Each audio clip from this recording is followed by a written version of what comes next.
এয়া হৈছে অমিত কলহ যাত্ৰা আৰু আমি দেখিছে গাঁৱে গাঁৱত এনেকৈ ঘূৰি ফুৰিছোঁ, পানী তুলি আছোঁ। যেনেকৈ বিয়া হ'লে পানী তোলে ঠিক তেনেদৰেই পানী তুলি ফুৰিছোঁ। আৰু পানী অনা নাই, মাটি আৰু চাউল আনিছোঁ যিহেতু। আৰু বিয়ানাম গাই গাই কি আচৰিত লাগিছে নহয়, বুজি পোৱা নাই কি কৰি আছোঁ আৰু।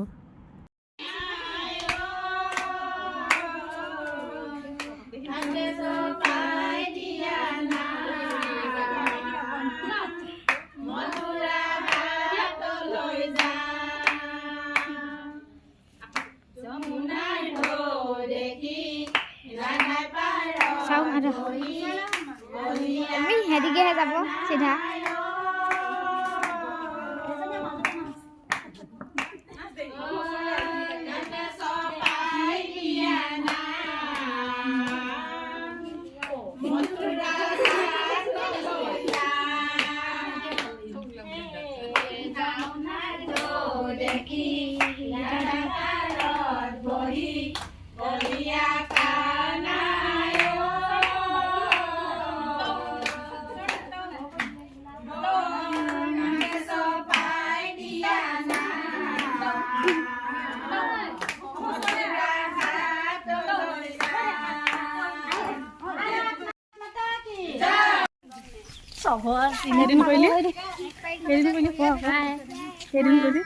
কেইদিন কৰিলি কৈছোঁ কি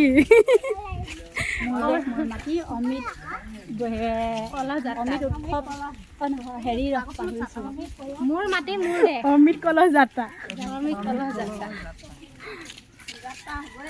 গৈ আছে। আমি পানী তুতি গৈ আছোঁ মানে আৰু মুখখনো দেখাব নোৱাৰি কেনেকুৱা অৱস্থা হয়।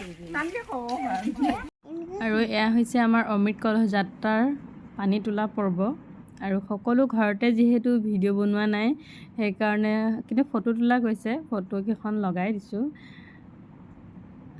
এয়া দেখিছে নহয়, মাটি তুলি আছোঁ আমি। কি যে আৰু নহয়নে বাৰু, আচৰিত লাগিলেও কৰিব দিছে যেতিয়া আৰু কৰিছোঁ আৰু আমাৰ গোটত থাকিলেতো কৰিব লাগিবই নহয় জানো। আৰু এয়া সকলো ঘৰত